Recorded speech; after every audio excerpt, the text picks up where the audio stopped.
সময়টা তখন 1984 সাল। চীনের একটা প্রত্যন্ত পাহাড়ি অঞ্চলের সুন্দর প্রকৃতির মাঝেই আমরা একটা গ্রামকে দেখি। বছরের বেশিরভাগ সময় সেখানে তাপমাত্রা খুবই কম থাকে। আর সেই গ্রামের একটা ছোট কুঠির মতো বাড়ির বাইরে একটা ছোট্ট মেয়ে তার বোনকে গান শোনাচ্ছিল। ভিতরে তাদের মা লিনা তাদের জন্য রান্না করছিল।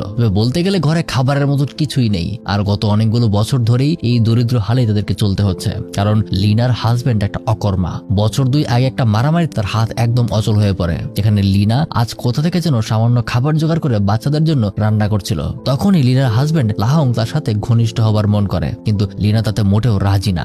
লাহং এক প্রকার তার সাথে জোর জবরদস্তি শুরু করে, কিন্তু তবুও লিনা তাকে সরিয়ে দিয়ে তার বাচ্চাদের কাছে চলে আসে। আর এখানেই আমরা জানতে পারি যে লিনাও আসলে বাক প্রতিবন্ধী, সে কথা বলতে পারে না। আর সব মিলিয়ে লাহাং এর সাথে লিনা বর্তমানে একটা জাহান্নামের মধ্যে আছে, কারণ মাসের বেশিরভাগ সময়ই লাহাং তাকে বিনা কারণে মারধর করে আর সংসারের জন্য কোনো কাজকর্ম করে না।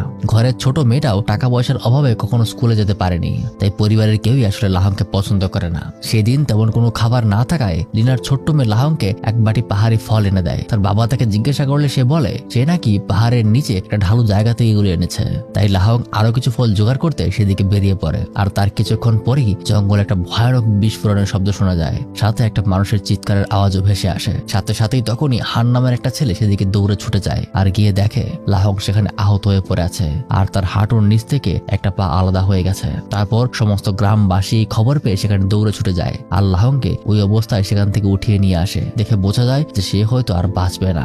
অতিরিক্ত রক্তক্ষরণে তার শরীর দুর্বল হতে শুরু করেছে।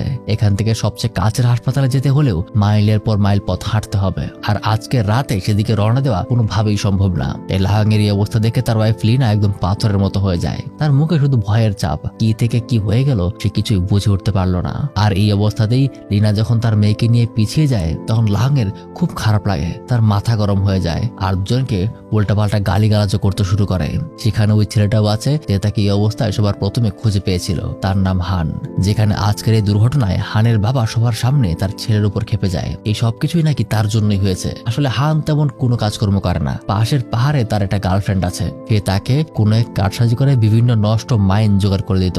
আর হান সেই মাইনগুলোকে ঠিক করে পাহাড়ের কিছু নির্দিষ্ট জায়গায় জঙ্গলি পশু শিকার করতে পুঁতে রাখতো। সে সাবধান থাকতো মাইনগুলি সেই সমস্ত জায়গায় পুঁতে রাখতে যেখানে মানুষ যায় না, কিন্তু তার অজান্তেই আজ এমন দুর্ঘটনা, একটা মানুষ তার পা হারালো।